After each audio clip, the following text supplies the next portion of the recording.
Welcome back to Federal Flash. I'm Lindsay Dworkin, and I'm joined by Caitlin Caswell. This week's Federal Flash covers Supreme Court nominee Brett Kavanaugh's record on education, congressional action on border separation, action by President Trump that could jeopardize diversity in schools, and a quick update on ESSA. Let's start with the Trump administration's recent action on diversity. Thanks, Lindsay. In 2011, the Obama administration issued guidance to school districts on how they could use race to achieve diversity and reduce racial isolation in elementary and secondary schools. For example, the Obama guidance suggested that school districts consider placing specialized academic programs, such as computer science programs, in low-performing schools if doing so would help to achieve racial diversity. Last week, the Trump administration rescinded this and 6 other related policy documents. In a letter issued by the Departments of Justice and Education, the Trump administration argues that the Obama guidance pursued, quote, policy preferences and positions beyond the requirements of the Constitution, end quote. Thanks, Caitlin. This week, President Trump nominated D.C. Circuit Judge Brett Kavanaugh to the Supreme Court. Retiring Justice Anthony Kennedy has been the swing vote on many important social, political, and economic issues. Kavanaugh has built a staunchly conservative record and played a large role in drafting the Starr Report, which laid out the case to impeach President Bill Clinton.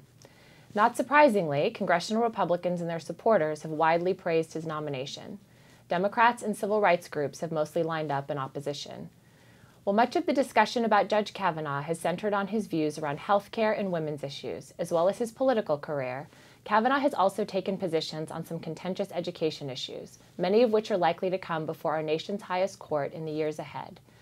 He wrote an amicus brief supporting prayer in schools. Another brief opposed race-based affirmative action in college admissions. Kavanaugh has also worked for organizations and on cases supporting expanded school choice. Thanks, Lindsay. On Wednesday, the House Appropriations Committee passed its bill to fund the Departments of Education, Labor, and Health and Human Services, or HHS.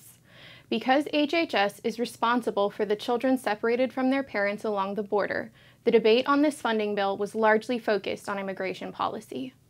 18 amendments were adopted, including a bipartisan proposal from Representative Rosa DeLauro allocating $10 million to fund mental health services for children separated from their families at the border. Here is a clip of Representative DeLauro. I visited DHS's detention facilities last month.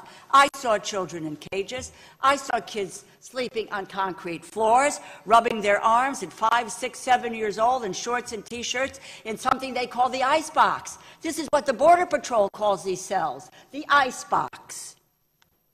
I met mothers sobbing who told me that they had not seen their children in months, didn't know where their children were. It is a shock to the conscience that our government, led by President Trump, intentionally implemented such a horrific policy. Other amendments were more partisan. Most notably, an amendment from Subcommittee Chairman Tom Cole of Oklahoma would overturn the court decision that only allows children in families seeking asylum at the border to be held for 20 days. If this amendment were enacted, children could be held with their families indefinitely. In committee, Cole's amendment passed on a party line vote, but it certainly faces an uphill battle as the House and more moderate Senate must agree on a final bill to send to the president's desk. Because this policy is a part of the legislation that funds the Department of Education, the immigration debate is likely to delay the final funding decisions in Congress for education programs, potentially until after the congressional elections this fall. Thanks, Caitlin.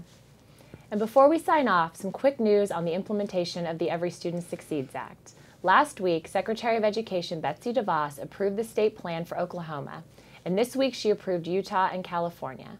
Just one state is still working through the process, Florida. That's all for today. For an email alert when the next episode of Federal Flash is available, email us at alliance@allfored.org. Thanks for watching. Federal Flash is the Alliance for Excellent Education's video series on important developments in education policy in Washington, D.C. in 5 minutes or less.